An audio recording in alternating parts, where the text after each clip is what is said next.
پرون له یو ملګري سره ناست ومه، زامنو پسې کیسه سوه، بیا خوشحال و ترې.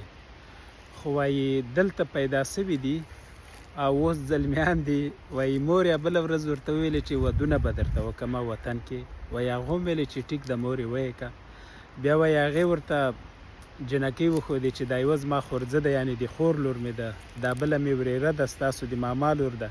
یوه به یو ته وکم، بله به بل ته وکم. وایي دا دواړه راپورته سو چې آخر ته دا څنګه خبره کوې؟ خو زموږ د خویندو په ځای دي یا زموږ خویندې کېږي.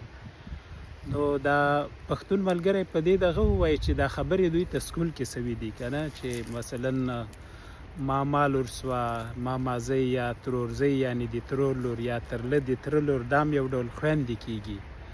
په دې برطانوي ټولنه کې همداسې ده چې د ماما لور ته، د ترور لور ته، د تره لور ته، دوی ته یو ډول د خور په سترګه کتل کېږي.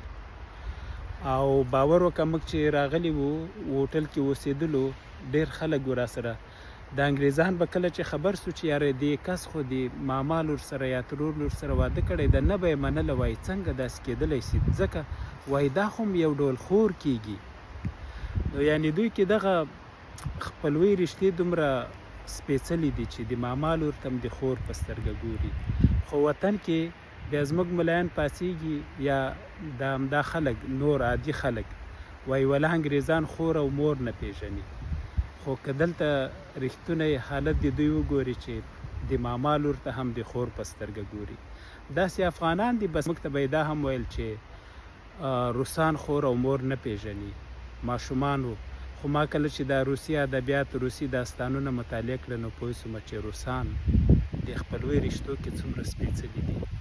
نو مطلب مې دا دی چې په پټو سترګو د چا خبرې مه منئ، او کوشش دا وکړئ له نړۍ نه ځان خبر کړئ. که خپله یو ځای ته نسئ تللی، د هغو خلکو د کلچر او دود دستور باره کې نور خلک وغږوئ چې عمل ته اوسیږي.